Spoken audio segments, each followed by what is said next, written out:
সীমা তার মা আর বড় ভাই সোহেলের সাথে বসবাস করত। বেশ কিছুদিন আগে আকাশের সাথে তার বিয়ে হয়। বিয়ের পর থেকেই কেন জানি তার শাশুড়ি আর ননদ তাকে একদম পছন্দ করতো না। তারা সব সময় সীমাকে নানা রকম কথা শোনাতো। এমনই একদিন,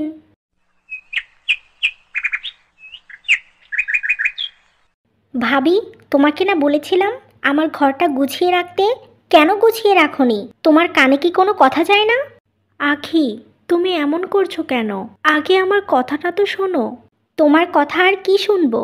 নিশ্চয়ই এখন নানা রকম মিথ্যা কথা বলে নিজের দোষ ঢাকার চেষ্টা করবে। তাই তোমার ওই ধরনের কথা শোনার আমার একটুও ইচ্ছা নেই। আমি এখনই মাকে বলে তোমাকে সাহেস্তা করছি।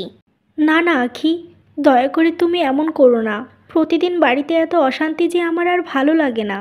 আসলে আখি, আজকে তোমার ভাইয়া হঠাৎ করে তার কয়েকটা বন্ধুকে বাড়িতে নিয়ে এসেছিল। তাদের খাবার বানাতে গিয়েই তোমার ঘরটা গুছিয়ে রাখতে পারিনি। তুমি একটু অপেক্ষা করো, আমি এখনই গিয়ে গুছিয়ে দিচ্ছি। ঠিক আছে, যাও, কিন্তু আর কোনোদিন যেন এমন না হয়। আবার যদি তুমি এই রকম কাজ করো তাহলে সেদিন আর তোমার রেহাই নেই। এরপর সীমা তাড়াতাড়ি করে তার ননদের ঘরে যায় আর সুন্দর করে ঘর পরিষ্কার করতে লাগে।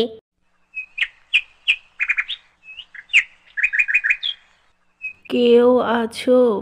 আমাকে কিছু ভিক্ষা দাও, আমি যে খুব অসহায়।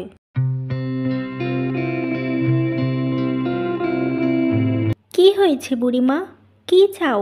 তোমাকে তো কখনো এ পাড়াতে দেখিনি।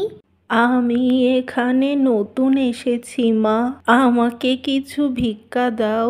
আমি খুবই গরিব, তাই ভিক্ষা করে নিজের পেট চালাই।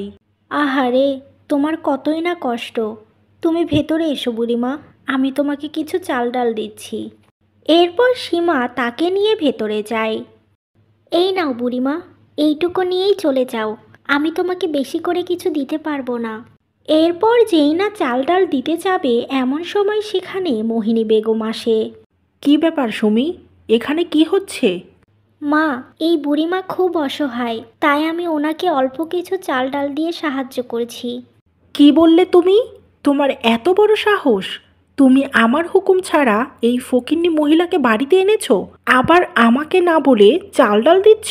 তোমার এত সাহস হয় কি করে? আসলে মা, আমি ভাবতে পারিনি যে আপনি এতটা রেগে যাবেন। বুড়িমা অনেক অসহায়, তাই আমি ওনাকে সাহায্য করছিলাম। আর তাছাড়া আমাদের তো উচিত গরিব দুঃখীদের সাহায্য করা। মুখে মুখে আবার তর্ক করছো? আমি তোমার কাছ থেকে শিখবো কোনটা ভালো আর কোনটা মন্দ? আমার বাড়িতে থাকছো, আমার ছেলের টাকায় খাচ্ছো, আর নিজের ইচ্ছা মতো চলার সাহস দেখাবে? তোমাকে পরে দেখছি। এই বুড়ি, এই মুহূর্তে এই ময়লা শরীর নিয়ে আমার বাড়ি থেকে বের হও। আহারে মা, তুই কেমন বাড়িতে এসে পড়েছিস! ওরা তো তোকে বাঁচতে দেবে না, তোকে উপরওয়ালা সাহায্য করবে, আর এই ছোট মনের মহিলাকে সেই শাস্তি দেবে। এই বলে বুড়ি মহিলাটি চলে যায় আর মোহিনী বেগম যা নয় তা বলে সীমাকে কথা শোনাতে থাকে। এরপর সীমা কান্না করতে করতে ঘরে চলে যায়। কি হয়েছে? এত কান্নাকাটি করছো কেন? প্রতিদিন এত নাটক কিন্তু আমার পছন্দ হয় না। তোমরা সবাই কেন আমার সাথে এমন করো? বাড়ির বউদের সংসারে কি কোনো অধিকার নেই? তারা কি নিজের ইচ্ছায় কিছুই করতে পারবে না? আমরা তো শ্বশুর বাড়িতে আসি স্বপ্ন আর বুক ভরা আশা নিয়ে, তাহলে কেন এমন হয়? ঠিকই তো আছে, বউরা নিজেদের ইচ্ছায় কেন চলবে? তারা স্বামী আর শাশুড়ির হুকুম ছাড়া একটা গাছের পাতাও ছিঁড়তে পারবে না, বুঝলে তুমি? ঠিক আছে, আমি তোমাদের হুকুম ছাড়া কিছুই করব না, কিন্তু দয়া করে নিজের ইচ্ছায় একটু কান্না করতে দাও। চোখের পানি তো তোমাদের হুকুম মতো চলবে না। তোমার যত কান্না করার ইচ্ছা করো, কিন্তু কানের কাছে এত ঘ্যান ঘ্যান করো না।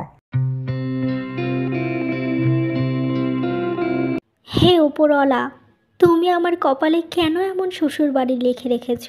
আমার এই জীবনে কি কখনো শান্তি আসবে না? এভাবেই সীমা কান্না করতে লাগে।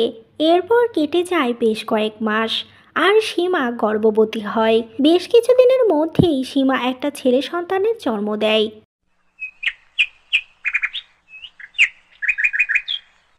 কি ব্যাপার সীমা, ছেলেকে নিয়ে কি শুধু শুয়েই থাকবে? বাড়ির কাজকর্মগুলো কে করবে শুনি? তাড়াতাড়ি যাও, রান্না করে খাবার রেডি করো। মা, আমার শরীরটা না তেমন ভালো নেই, আর রাহুলও আমাকে ছাড়া কিছু বোঝে না, শুধু কান্না করে। তাই যদি দয়া করে 2-1 দিন আপনি আর আখি রান্নাটা করে নেন তাহলে আমার খুব ভালো হতো। কি বলছো তুমি? তুমি থাকতে আমরা কাজ করব কেন? এ বাড়িতে কি তোমাকে রূপ দেখার জন্য নিয়ে এসেছি নাকি? বেশি কিছু হওয়ার আগে যাও, রান্না করে ফেলো, না হলে কিন্তু তোমার ভালো হবে না। ঘাড় ধাক্কা দিয়ে এ বাড়ি থেকে বের করে দেব। না না মা, এমন করবেন না। আমি রাহুলকে খাইয়ে দিয়ে রান্না বসাচ্ছি। এই কথা শুনে মোহিনী বেগম চলে যায়। কিছুক্ষণ পর সীমা রাহুলকে ঘরে রেখে রান্না করতে লাগে। এভাবেই অসুস্থ শরীর নিয়ে ছেলেকে দেখাশোনা এবং বাড়ির সমস্ত কাজ সীমাকেই করতে হতো। এমনভাবেই কেটে যায় বেশ কয়েক মাস। এরপর একটা অ্যাক্সিডেন্টে আকাশ মারা যায়। আকাশ মারা যাওয়ার পর সীমার ওপর তার শাশুড়ি আর ননদ আরও অত্যাচার করতে লাগে।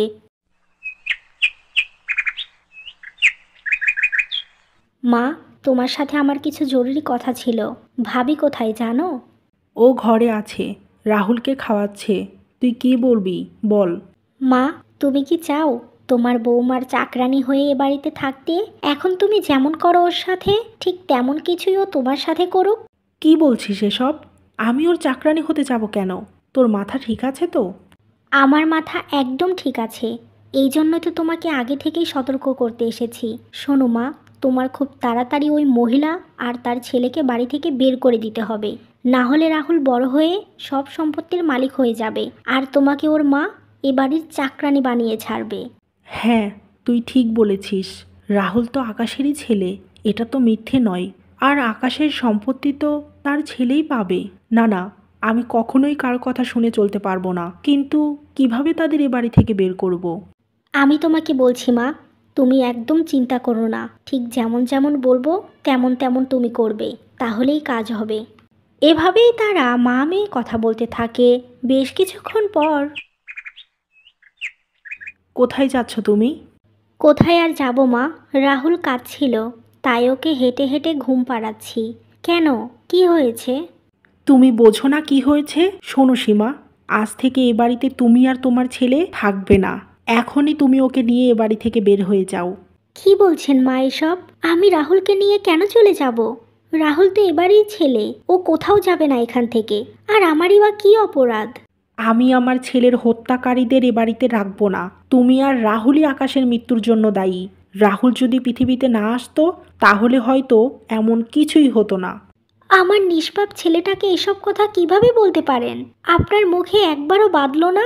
শোনো, ভালোই ভালোই বলছি, এ বাড়ি থেকে বের হয়ে যাও।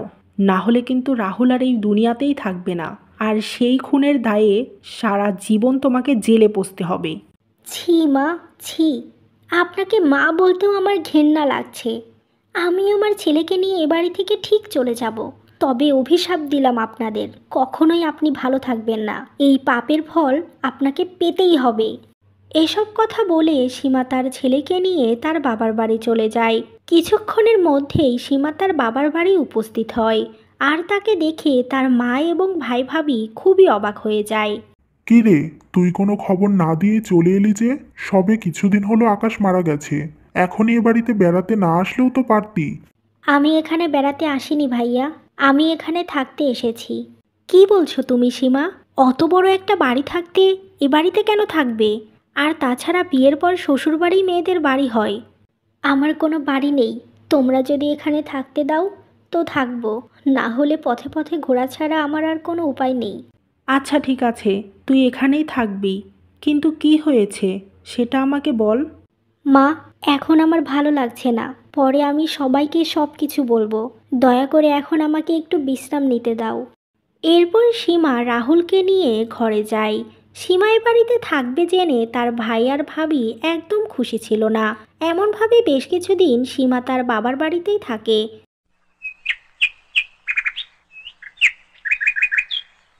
শোনো সীমা, তুমি যখন এ বাড়িতে থাকবেই, তখন আর এভাবে বসে বসে থাকা যাবে না। আমি বুঝতে পেরেছি ভাবি। বলো, তোমার কি কাজ করে দিতে হবে? সব কিছু করে দেব আমি। শুধু আমার কাজ না, এবারের সমস্ত কাজ তোমাকেই করতে হবে এখন থেকে। ঠিক আছে, তুমি চিন্তা করো না, আমি সব কাজ করে দেব। বসে বসে তো কেউই খাবার দেবে না, তোমরা তো একটু দয়া করেছো।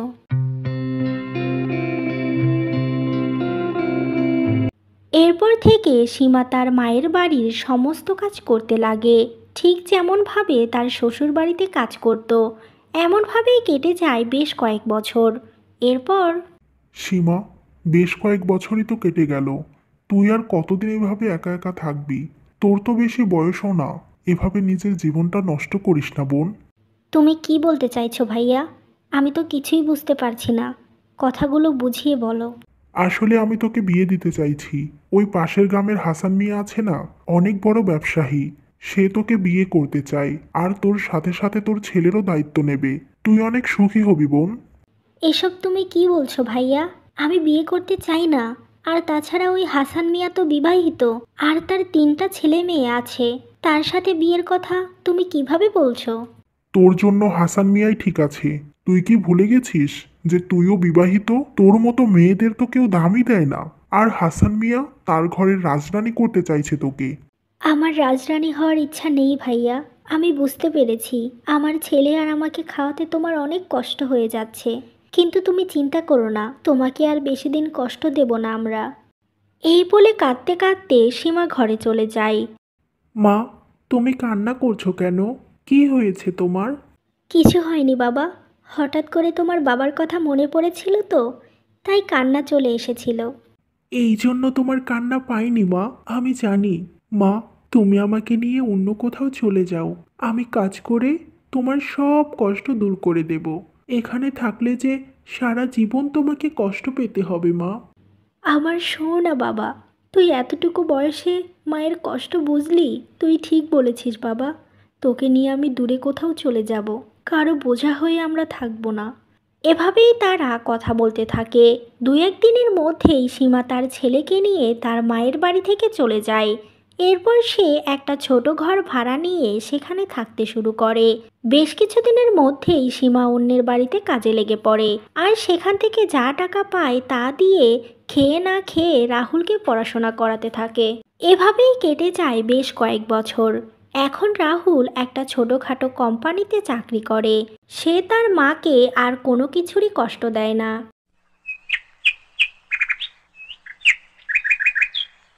বাবা, তুই আমার সব স্বপ্ন পূরণ করেছিস। এখন যদি আমি মরেও যাই তবুও কোনো আফসোস থাকবে না। এমন করে বলো না মা।